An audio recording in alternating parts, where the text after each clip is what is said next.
first two chapters last week, and you may recall that the first chapter was about Daniel and his three friends who were chosen to become trainees for the king's court. They did well, and at some point in chapter 2, the king has a dream, and he tells everybody, I want to know what the dream is, and they say, well, tell us what the dream was. He wants to know what the dream means, and they say, well, tell us what the dream was, and he says, no, you tell me what the dream was and tell me what it means, and of course that's virtually impossible without some kind of special help. Daniel is given a direct, I guess, revelation from God that tells him what the dream was and what the dream means. And you'll recall that it was this giant statue he dreamed about. And it was supposed to have had a head of gold, a body of silver, a belly of bronze, let's see, there it is, belly of bronze, legs of iron, feet of clay, and then there was this rock that was cut out not by human hands that smashed the bottom of the statue, which of course destroyed the whole statue. And Daniel he does interpret this. He tells the king, Nebuchadnezzar, that the head of gold is him and his kingdom. Then he says later on a somewhat inferior kingdom is going to come along that represents the chest of and arms of silver, and we take that to be the kingdom of the Medes and the Persians. Then comes which is kind of interesting because it has two arms, of course, the Medes and the Persians. Then comes the belly and thighs of bronze, which everyone has pretty much always interpreted as the kingdom of Greece under Alexander, which came in 330 something. Then the legs of iron are the earlier part of the Roman Empire.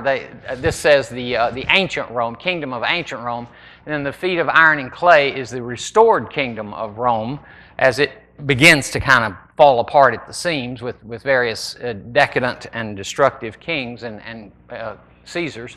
And then the crushing rock, which is going to last forever, is understood to be the kingdom of God, which came as the Roman Empire was in decline. Of course, the Roman Empire goes on for a while longer, but not very strongly. So now if you go out to the internet and say, show me images of the statue in Daniel, you will get unbelievably interesting pictures of that statue and interpretations of it. In fact, some people will interpret those things as coming all the way into modern times. And of course, everything always ends in modern times, regardless of when it gets, reviewed. If somebody in the 1800s reviews it, they see, in the early 1800s, they will see Napoleon's empire as one of those things. And I saw one that was showing, the United States as one of those things. And so you get all kinds of craziness going on. But this is, I guess, perhaps the best, most reasonable, and most common interpretation by scholars and commentators and people like that. And this is one of the reasons. Later on, he does some more that are similar to this, but this is one of the reasons that some people have a problem with it because it's pretty accurate. And this one is not as specific as one that's going to come later, but he does a pretty good job. And so some people say, well, since he's so accurate, he has to have done this. Well, he actually gets back up in this region right here. They say, well, he must have written it here, because of some other reasons that we'll see later. But anyway, that's a pretty good prediction of the future. He tells the king, you've seen the future. This is what's coming. So that's kind of cool. So I'm going to move on from that and jump into chapter 3. Debbie, you can shut that down if you want to. I'm not going to refer to it anymore. Because I kind of muddled it up last week. I was trying to remember what things were and everything. But like I say, you can find anything you want on the internet. They'll have statues out there that just show all kinds of kingdoms right up into the present day, including the United States. Chapter 3 of Daniel is another story that we commonly are taught as children. We're still dealing with King Nebuchadnezzar. Now, he goes away here in a few chapters, but we're going to have him for another chapter or two at least. says he made an image of gold, 60 cubits high. That would be, 90 feet high. 60 cubits high and 6 cubits wide, and set it up in the plain of Dura in the province of Babylon. He then summoned the satraps. These are the officials. Satraps, prefects, governors, advisors, treasurers, judges, magistrates, and all other provincial officials to come to the dedication of the image he had set up. So he calls in all of his top administrators and governors and senators and people like that to see this thing. So they show up and they stand there looking at this thing. Then the herald loudly proclaims. So there's this person standing here. They always have a person with a very strong projective voice to speak, since they were kind of short on amplifiers in those days and couldn't do public address systems very well. So this herald loudly proclaims, "Nations and peoples of every language, this is what you're commanded to do. As soon as you hear the sound of the horn, flute, zither, lyre, harp, pipe, and all kinds of music," in other words, they're going to have a song, or at least they're all going to blast at the same time, "you must fall down and worship the image of gold that King Nebuchadnezzar has set up. Whoever does not fall down and worship will immediately be thrown into a blazing furnace." Okay, that's pretty good incentive to do what he says, because you're going to die if you don't. I've always thought that was odd. If you force a person to do something, how strong is their commitment? That's not a very strong commitment. Yeah, you're going to kill me? Okay, fine. Yeah. And so, in verse 7, it says, as soon as they heard all the musical noises and everything, everybody fell. It says all the nations and peoples of every language. I guess what they were doing is they were representative of all the peoples and language, since they were all the leaders from the entire empire. They fell down and worshiped the image of gold that King Nebuchadnezzar had set up. At this same time, some astrologers, there are alternate interpretations of that word. I suppose magicians would be another one. But anyway, at that time, some astrologers came forward and denounced the Jews. They said to King Nebuchadnezzar, "May the king live forever." You always say that because you want to compliment him as quickly as possible so he doesn't have you killed. "Your Majesty has issued a decree that everyone who hears the music must fall down and worship the image of gold, and that whoever does not will be thrown into a blazing furnace. But there are some Jews," now he didn't say all Jews, so I don't know if some Jews actually did do it or if no Jews did it. But he says there are some Jews that they're going to point out specifically, "whom you have set over the affairs of the province of Babylon," and that consists of Shadrach, Meshach, and Abednego. Notice he doesn't mention Daniel. "Who pay no attention to you, your Majesty. They neither serve your gods nor worship the image of gold you have set up." Furious with rage, Nebuchadnezzar summons them. Now, I don't know if they just had it in for these specific three guys, because they kind of implied that none of the Jews were doing it. They sort of implied that. And we don't see Daniel mentioned there. And later on, we're going to see that Daniel would not have been inclined to do it. So apparently, it says some astrologers.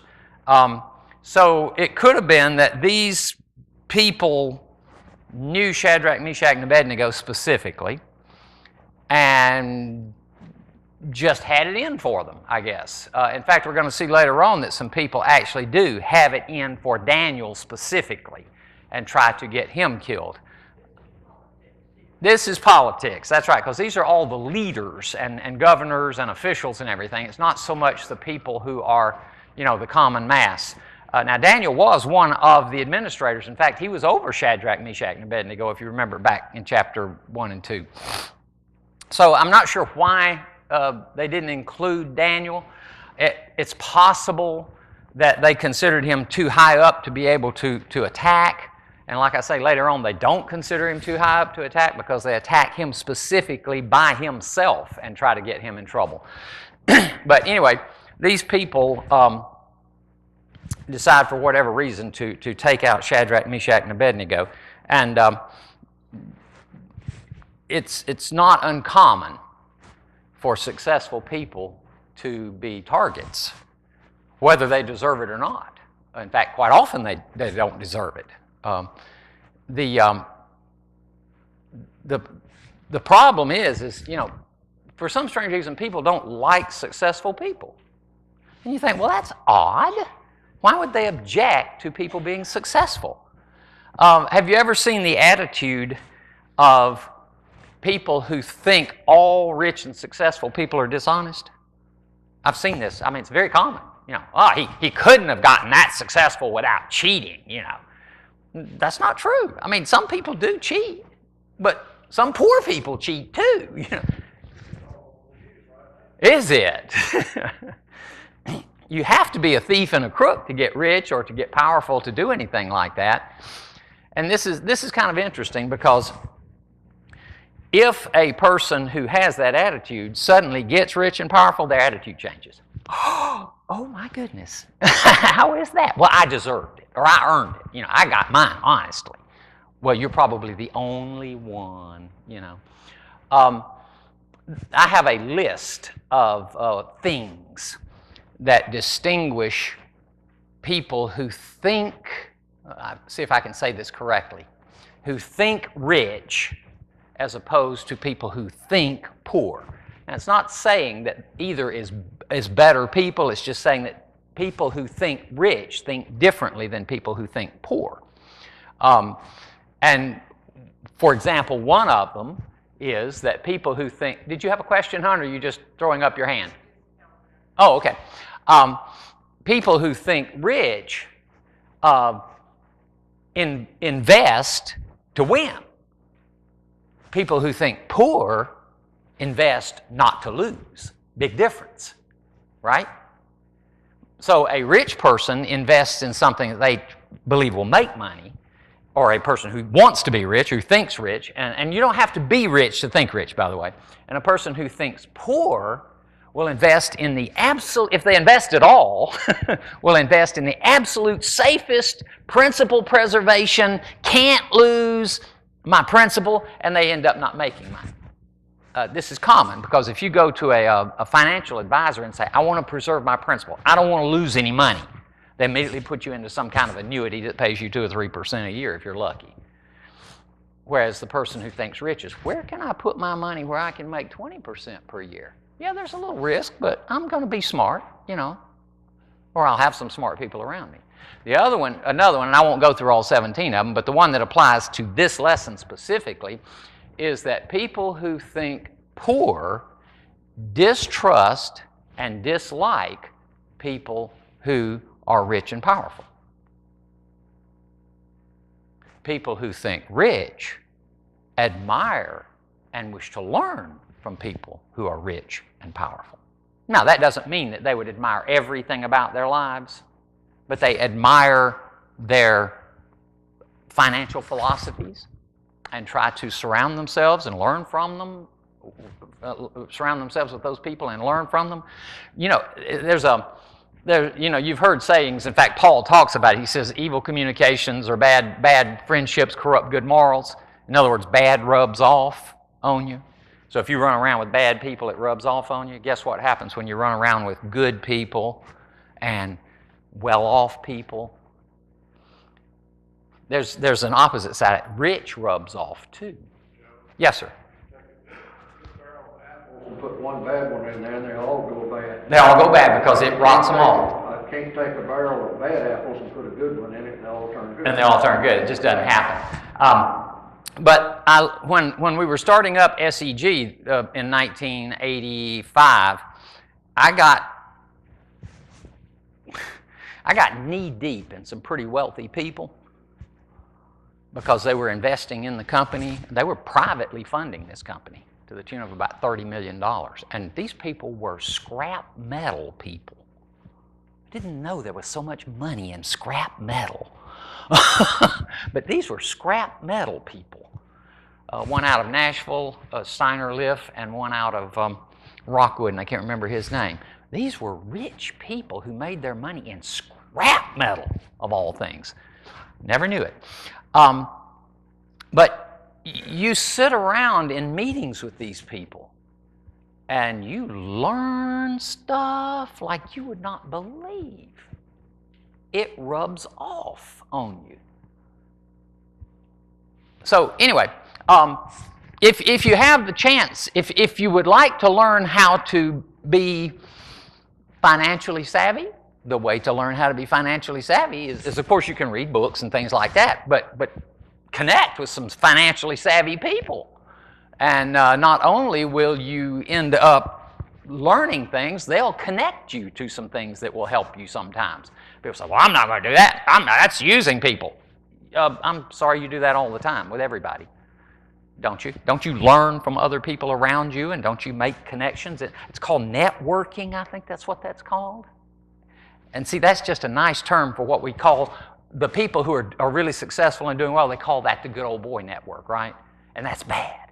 But if I'm networking in my business, that's okay. It's the same thing. But connections make a difference. But you will run into people who hate any kind of success. And apparently, this is what's going on here. They didn't like the idea that these Jews were doing a good job, and so they found a way to get them in trouble. And as I said, later on in the next chapter, I think it's the next chapter, they get Daniel in trouble specifically by himself. And it says they didn't like him, they wanted to get him, and they couldn't find anything until they said, we're going to have to find something about religion because we can't find anything in his administration to hit him. He's just too honest, so we're going to have to hit him another way. So anyway, Nebuchadnezzar, verse 13, summons the three men. They're brought before the king, and he says to them, is it true that you do not serve my gods or worship the image of gold I have set up?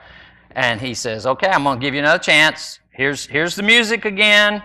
You can fall down and worship my God. That's good, but if you don't do it, you're going to be thrown immediately into a blazing furnace. Then what God will be able to rescue you from my hand? So he's seriously threatening them. And Shadrach, Meshach, and Abednego, now we get the impression these are relatively young men from the beginning chapters. We don't really know how old they are, but I'm guessing they might be in their 20s or 30s at most. They could even be in their late teens, potentially.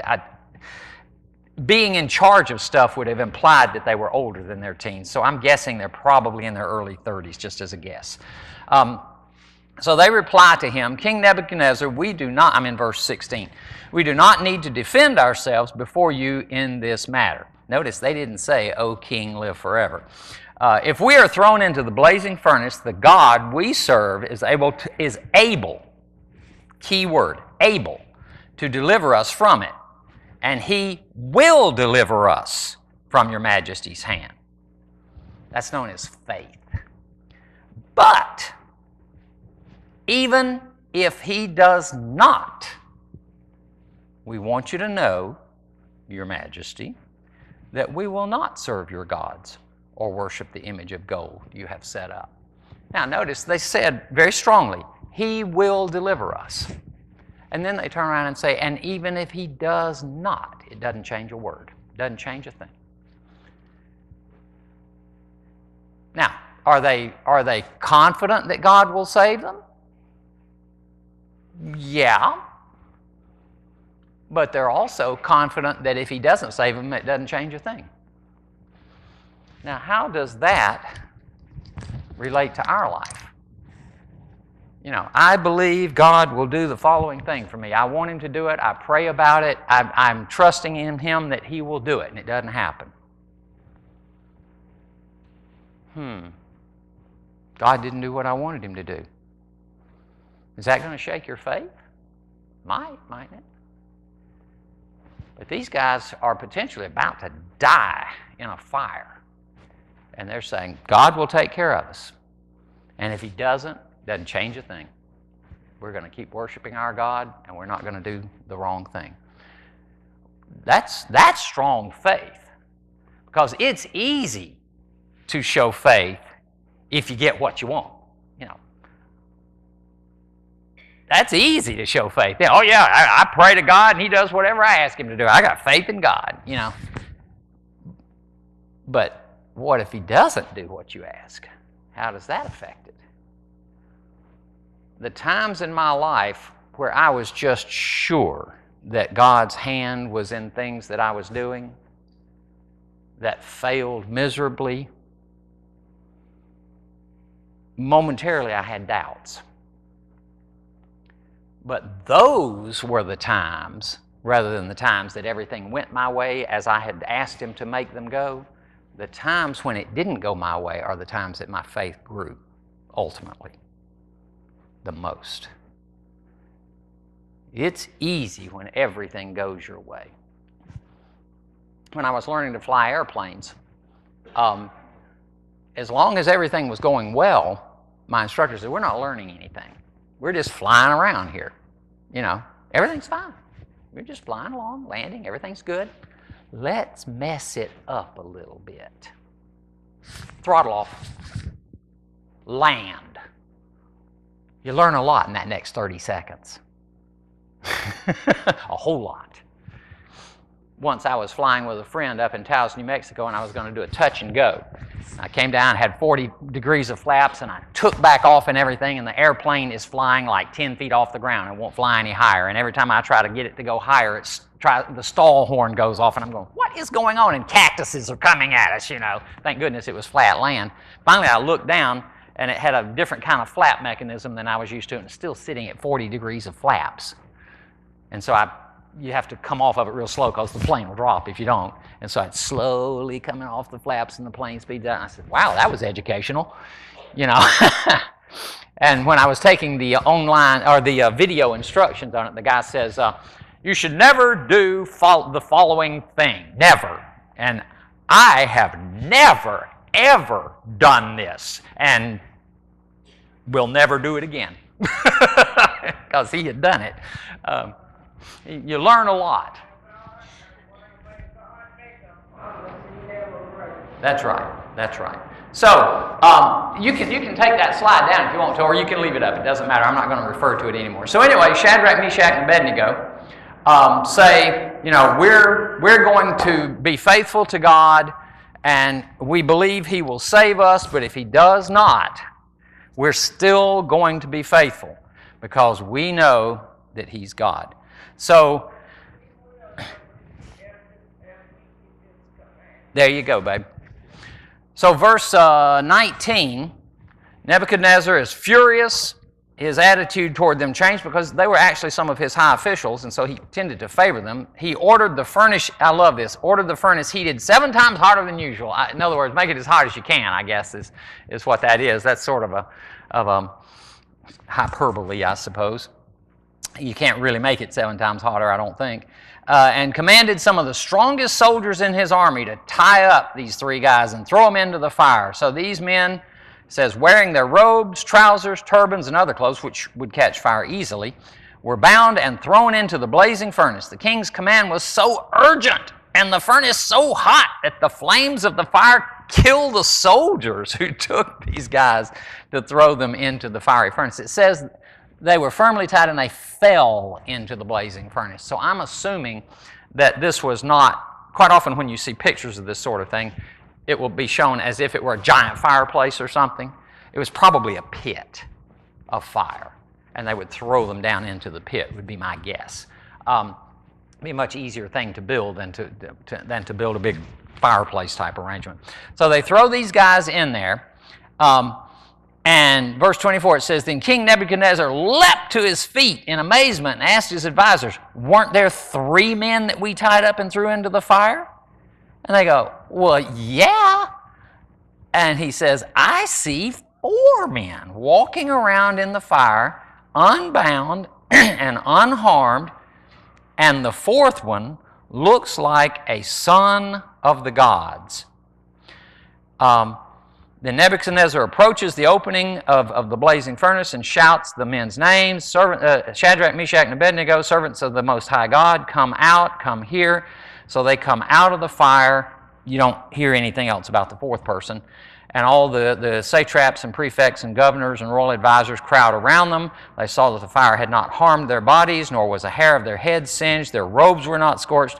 Apparently the ropes had burned, I guess, and there was no smell of fire on them. Then Nebuchadnezzar says, praise be the God of Shadrach, Meshach, and Abednego. Now, he's not a believer in the normal sense here. He's just thinking of, your God is strong, is what he's thinking. Who has sent, now, praise be to the God of Shadrach, Meshach, and Abednego, who has sent his angel and rescued his servants.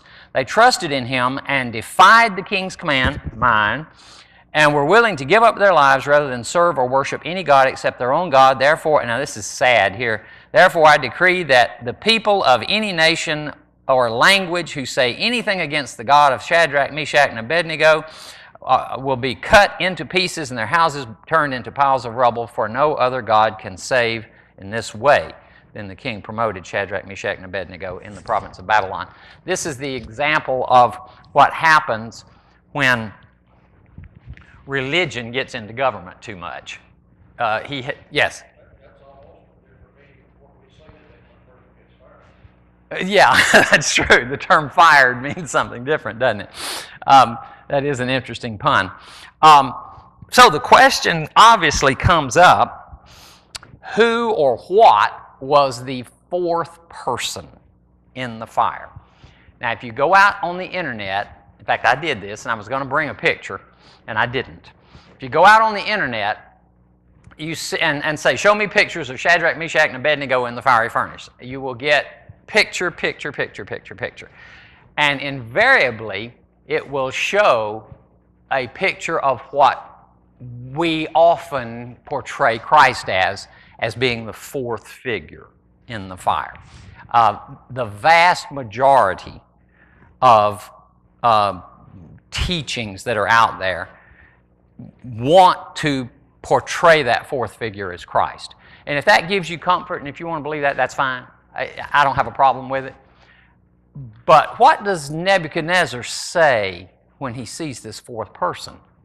He says he is like a son of the gods, and then he refers to an angel afterwards when he's referring to what's going on in the fiery furnace. Later on, when Daniel is in the lion's den, reference is made to an angel coming and closing the mouths of the lions. So we have several possibilities here for this fourth person. One could be Christ. Could be. I don't know. It could be a manifestation of Christ. Could be they accidentally threw a fourth person in there. That's not very likely, because it said that the guys that threw them in all died. So one of them didn't accidentally fall in and become the fourth person. That'd be a little strange. So we really only have two likely candidates. Could be Christ, could be a heavenly being, an angel, some manifestation of God. I'm inclined to go with the second one rather than the image of Christ being there. That wouldn't have meant anything to them. But, go ahead, dear. The interesting thing to me is, what does Nebuchadnezzar know about the angels and the Son of God? That is an interesting statement. This fourth figure must have had an appearance of a man, but something more than a man. This is one of the things that comes up. We have been taught through the years and in art and everything that angels, they have the wings and the robes and the gold hair and all that stuff. So they look extremely different than human beings. But if you go through and read about angels in the Bible, they look pretty much like human beings, but they are recognizable often as not being normal, because these angels will oftentimes say, don't be afraid. Maybe they glow. I don't know. That's one of those strange things. In fact, when you hear the story about Jesus being born and the shepherds, where are the angels usually portrayed as being when they're singing and talking to the shepherds? Where, Elaine? Up in the air. If you read it, there's no implication at all that they're in the air. None. In my mind, a better description would be the guys are sitting around a campfire. Now, how far in the dark out in the hills in the middle of night, how far can you see if you're sitting huddled around a campfire?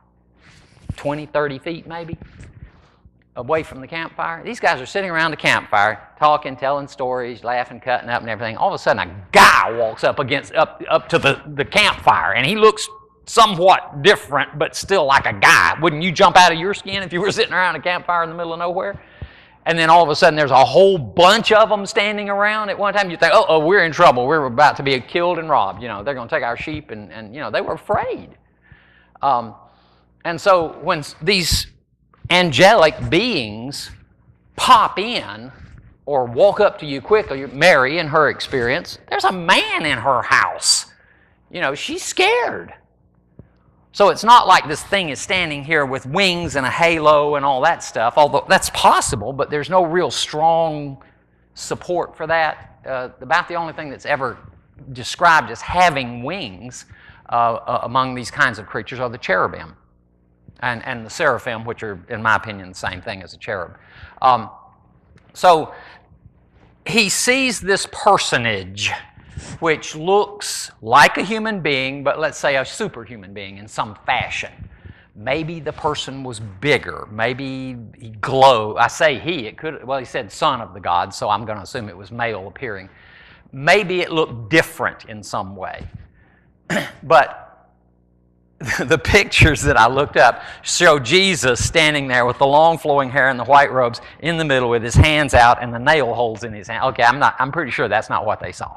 Because they're going, what was that supposed to be? I don't know what that was.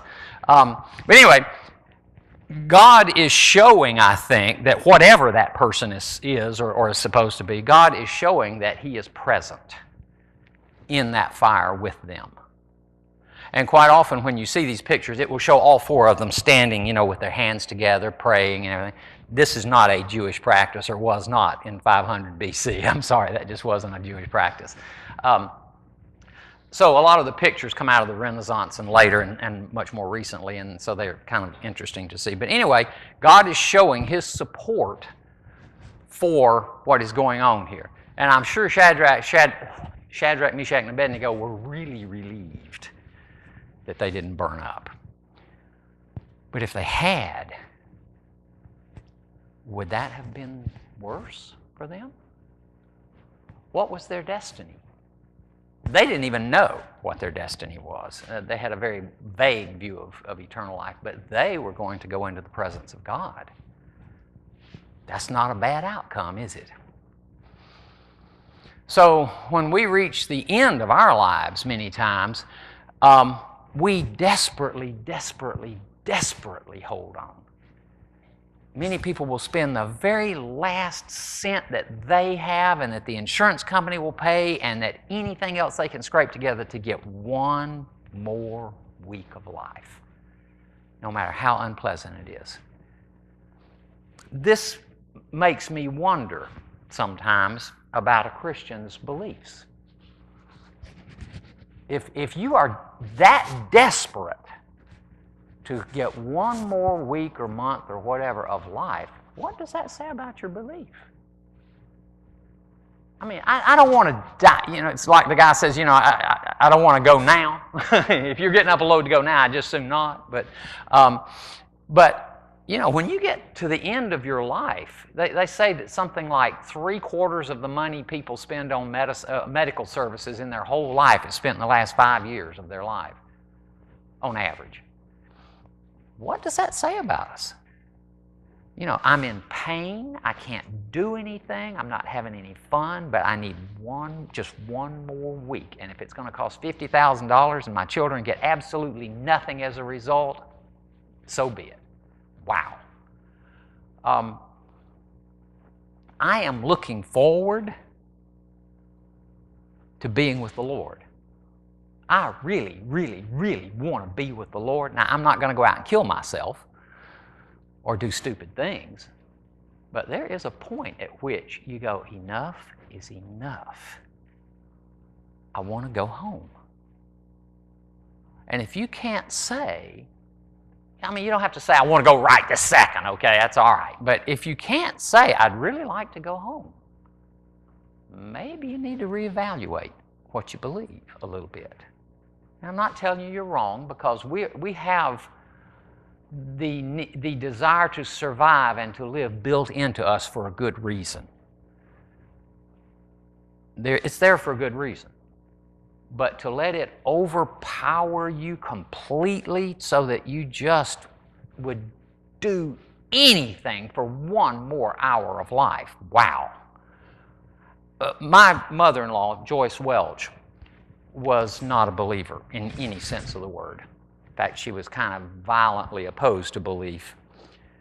And she went into the hospital at the age of 62. This story is going to be different than what you think. She went into the hospital at age 62. She had a smoking-related heart attack. And they had her hooked up to machines. And the doctor comes in and he says, well, I've got some good news and some bad news. The good news is that as long as you stay hooked up to these machines right here, you can probably live another 20 years. But the bad news is what I just said. You're going to lay in a bed and go nowhere and do nothing for the next 20 years if you live that long. And she did the best thing I've ever seen her do in her life. She said, unplug me. I have no interest in living that kind of life. Is that the first or second bell? Second bell? Okay, I can't see your finger. All I see is your arm. You have one arm up. First bell.